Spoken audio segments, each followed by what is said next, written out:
You're listening to Out Front with Family Forward, a podcast designed to bridge the gap between research and real-world parenting by providing insights into how early life experiences can shape a child's future. Join us as we explore the spectrum of family life and equip you with the knowledge to make a positive impact on your family's journey, one episode at a time.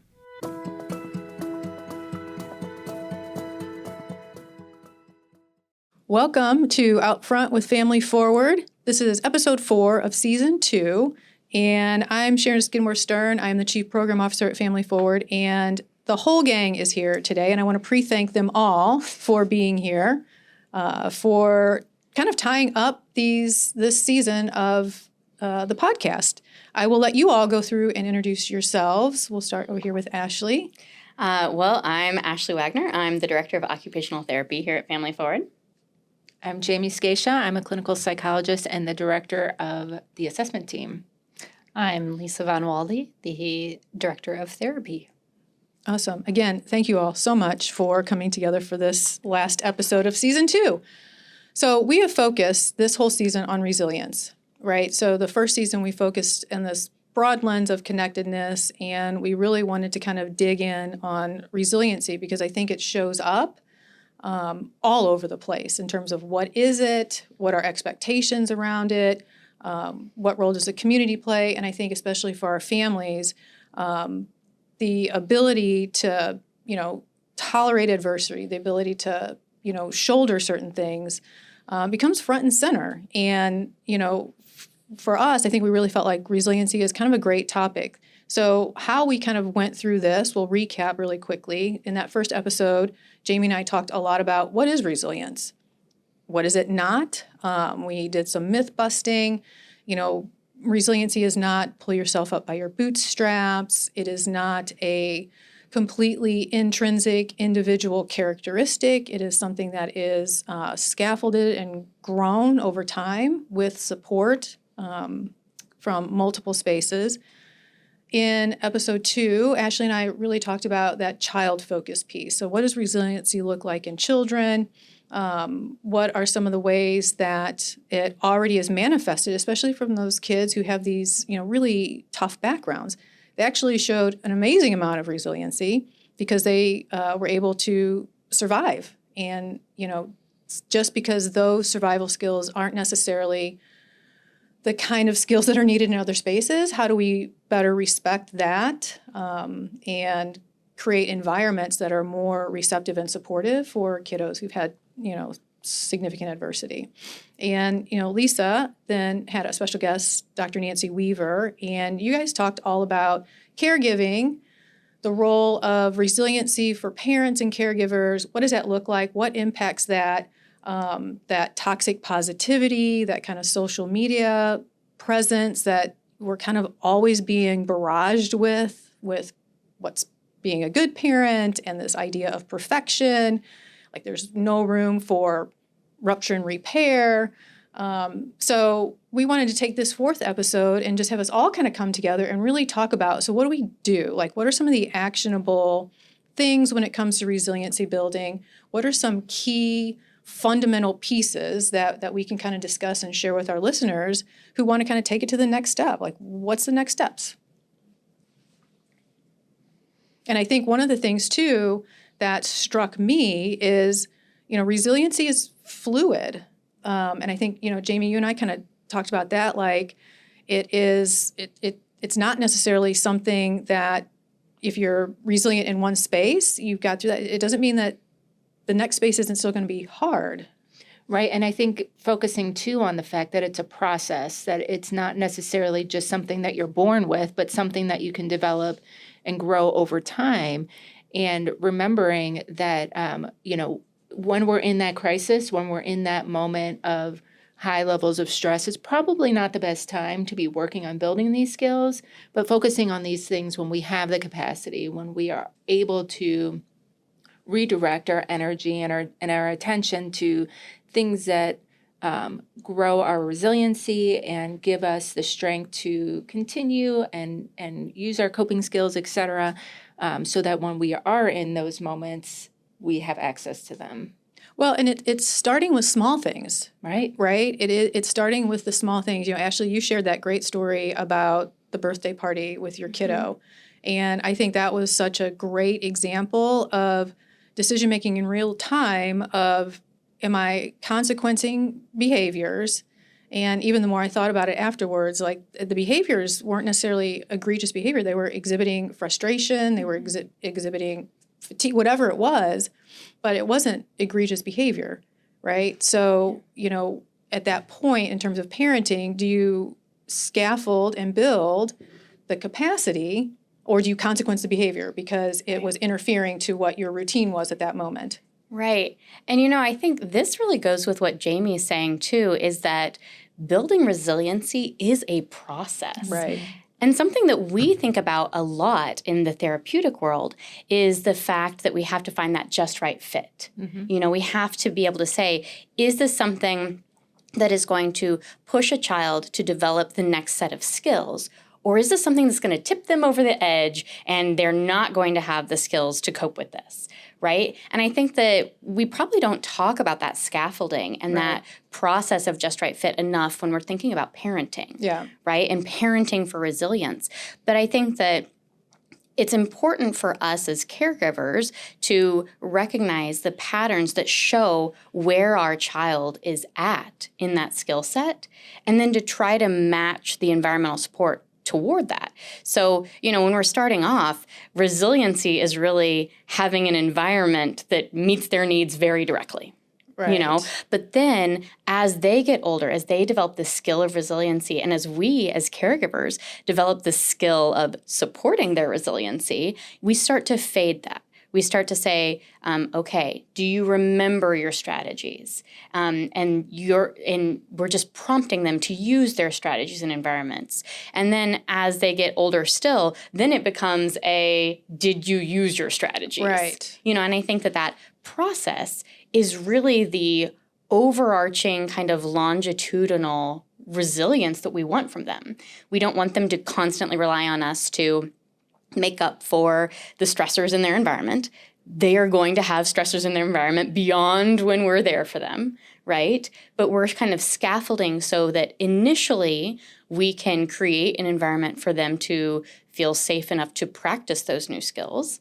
And then we're creating an environment where we're just kind of reminding them to use them. And then eventually we're pulling further away so that their resiliency is their ability to get through those situations that are challenging for them without our direct support. And Go ahead. similar, that starts with caregivers being able to do that for themselves, and to be able to take solace in the fact that none of it's going to be perfect ever. It's all going to be, like Jamie was saying a little bit ago, it's all going to be a work in progress. And I was thinking about the other day, just this, my daughter is trying out track for the first time, and she had her first track meet in the cold last week, so true track experience. And she didn't place the way that she had hoped in her first go around, only being on track for 6 weeks total. And I was at first, as a parent, kind of like, oh, okay, well, what can she do to do better for next time? And my husband said, no, track isn't about that. Track is about improving your personal best. And so it doesn't really matter where you place. It matters where you finish for yourself. And I think that's a lot about resilience building that we're talking about here, is that it's optimizing our skill set, it's building upon our skill set, whatever that may be. And as long as we're adding to it, then we're fostering resilience in one way, shape or form.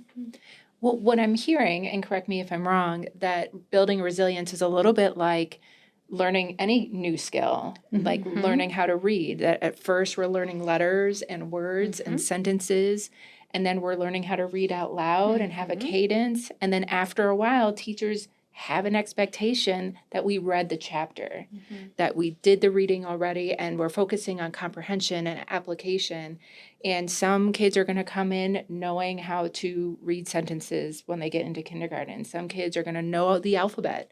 Some are going to need help with the alphabet. And it's about finding where they are in that process and building upon that rather than saying, well, you're in first grade, you should know how to do this already. That's going to be ineffective. So backing up and remembering that building resiliency, just like anything, is building a new skill.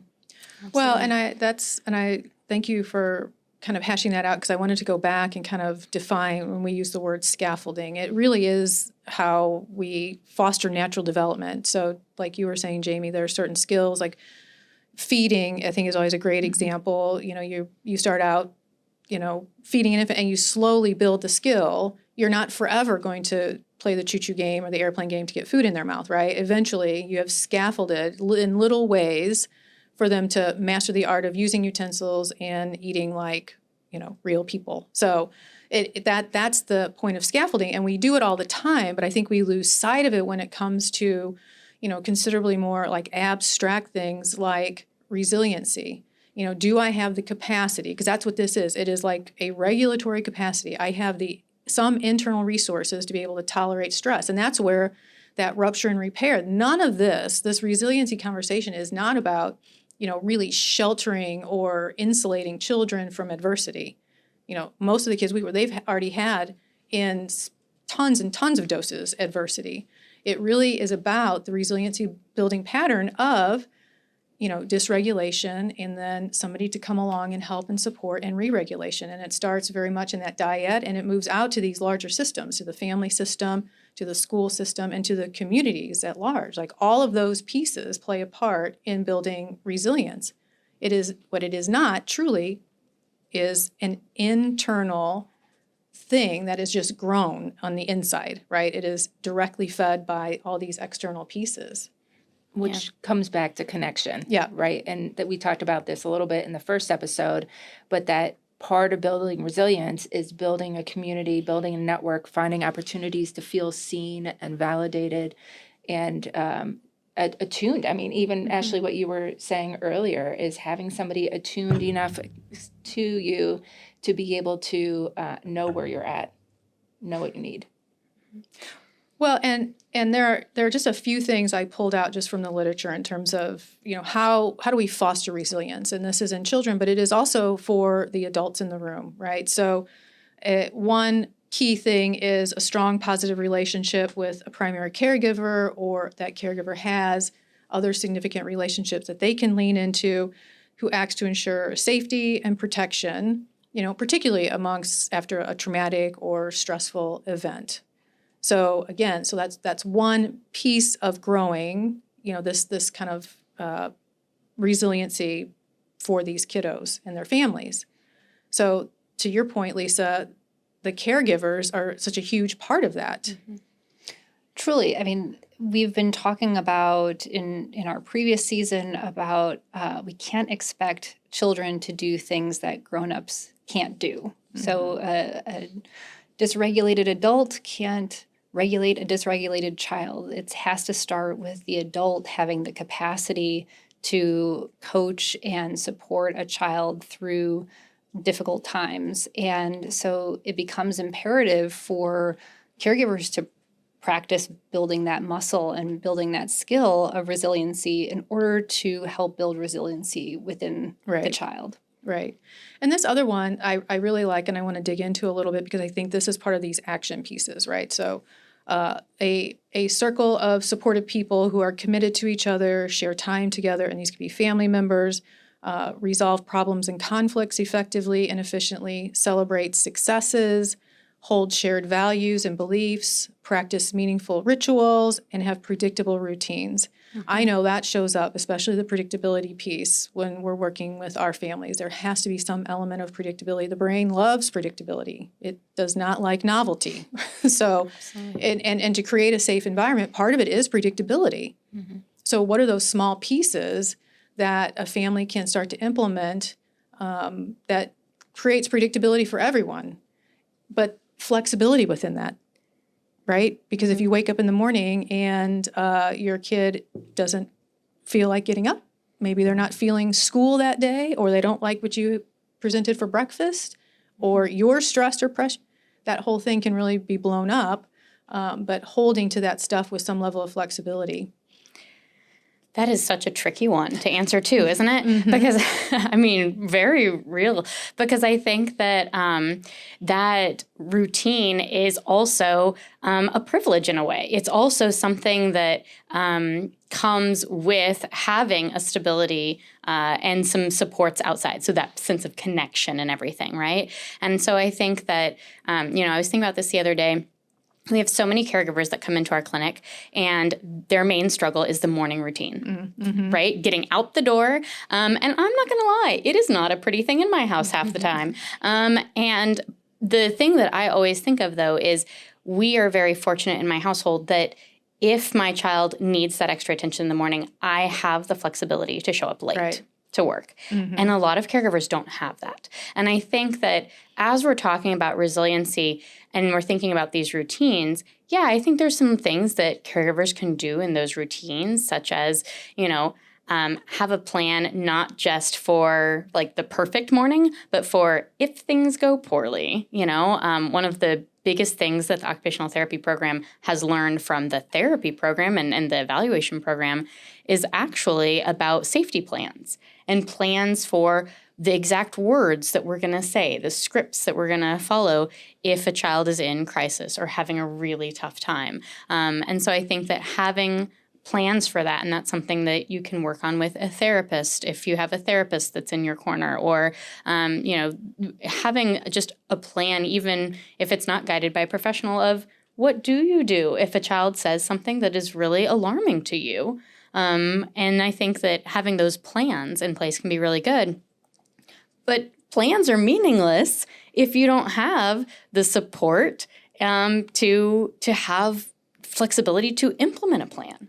And I think that as we're talking about resiliency, one of the things that I do think is really important, and I got, Jamie and you got to talk about this in the first episode for sure, but that is the fact that resiliency doesn't come from just one person. Right. It comes from a system. And I think while we're talking about actions, yes, absolutely. Plans and routines for kids, very good.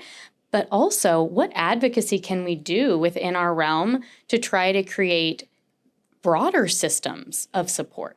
Right. We have lots of people in our community where if they get in a fender bender and they no longer have a car to transport, that is completely detrimental to their entire system of resilience. Right. Well, and that's such a huge part of it. And I think there's two things that I want to put out for you guys to discuss. One, in that one, is also celebrate successes and really being able to define what is success. Is it winning a track meet? Or is it showing up in the track meet? Or is it maybe your kiddo showed up, didn't do a thing in the track meet, but they were there, right? So making sure that we're adjusting, because part of that resiliency building is that internalized sense of, I had a success, instead of setting the bar way too high, right? So it's that internalized narrative of I can do things, and that is part of resilience. But to your point too, Ashley, a community that ensures quality essential services such as childcare, after-school programs, healthcare, mental health services, and also safe neighborhoods, provide green space, quality food sources, healthy recreational activities. The community piece is so huge. So it is also about a caregiver existing in a system that allows them to attune to and attend to their child's needs in the moment without having this back of the mind or front of the mind stress, like this is going to upend my work. I have to be here at this time. I can't attend to this. We run into that all the time. Which unfortunately is a pretty privileged place to be when you don't have to think about all of those things. But I want to acknowledge too that part of this process is not a one-time experience, but it's building on the repetition. So if we're having a hard time getting out of the house in the morning and our child doesn't want to do that, it's not always about what am I going to do this one time, but what do I do on a regular basis, and what do I repeat for the child in a way that reinforces I'm here, I see you're struggling, and that might be really hard when we have all these other factors going on, but knowing that we have another chance, that we can continue to work on these things, and it doesn't have to be perfect the first time, and that we can continue to build on where we are in our process. Right. It really is the consistency within that process.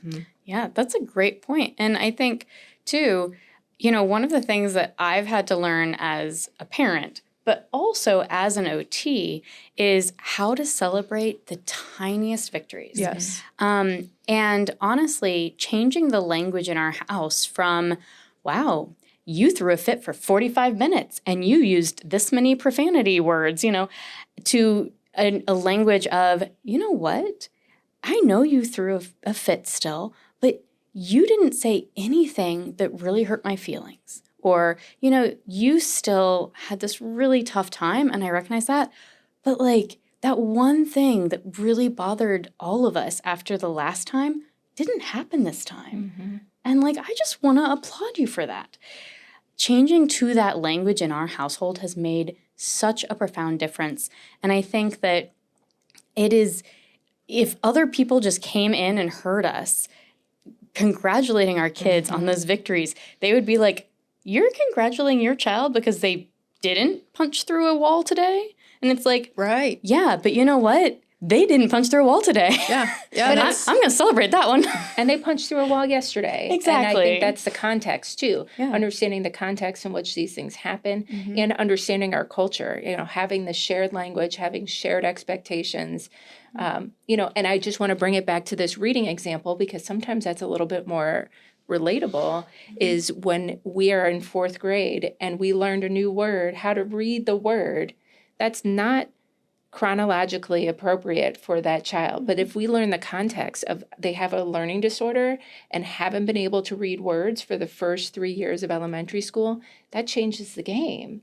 And it changes how we understand that behavior. So putting your child's behavior in context is everything. Absolutely. And when we're able to do that, we also relieve ourselves of some stress because that reframe helps our own anxiety about navigating parenting and navigating the challenges that our children face. And so part of resiliency is that ability to tolerate stress in moderate levels. And if we're creating that reframe, Ashley, that you're discussing right there, then there's a little less pressure of, hey, I'm looking at this good stuff that's happening. So there's this positivity that's kind of growing within our household. And I don't have maybe that large, dark cloud of negativity of, oh, here we go again. And that's also part of building that muscle of resilience. I 100% appreciate that. And I think, we have 3 kids. And so the first time that we had it, we were parenting our oldest, right? Things would happen. And I remember thinking, how will she ever be okay? And I remember thinking, how will I ever be okay? And I will say that there is a benefit to being on child number 3. And actually, if you count our foster children, child number 14. But, there's a benefit to having that many different kids come through the house. Because now when something happens with our youngest, I sit there and I'm like, but you know what? We got through it last time. And this is similar to something that's already happened. And if there is a gift that I could give all the caregivers at Family Forward, I would give them that moment of just being like, you know what? Yes, that was awful. And yeah, you're going to bed with a knot in your stomach. But you know what? You're going to wake up tomorrow and bit by bit, tiny, tiny bit, it is going to get better and it is going to get to a different place. Yeah. I love that. And I think that is probably the most important piece of these journeys for caregivers who feel an insurmountable amount of stress and tension on multiple levels. What is the image? What are other people thinking if my kid's having a meltdown? But the reality is, like you said, it is in small increments, in small successes, because I know I've seen them. I've done this work for 30 years. I've seen it. It takes a level of tenacity and support and advocacy. And I think for us at Family Forward, it is also part of what we do. What is our responsibility to advocate in these bigger systems that don't work well with families, that don't have a soft space for parents who are pulled in a bunch of different directions. So I appreciate this conversation with all of you. I think there's so much more to unpack, and I think this is going to be a great start. For the next episodes, as we kind of come and create those, any parting words that you all have? Ashley, I think you summed it up really well, for sure. I'll just highlight that it sounded like what you were talking about was hope. You know, you Yeah. had hope, you had optimism, and part of that comes with your experience and having been through it before and knowing what it could look like on the other side. But we talked a lot about hope in the first episode Yeah. and the role of that in developing resiliency as well. 100%. And for parents and caregivers, it's the same. So thank you all very much. We're going to wrap it up. Thank you all for listening, and we will see you on the next season. Stay tuned. Thank you for listening to Out Front with Family Forward. For more information and resources to support you and your family, visit FamilyForwardMO.org.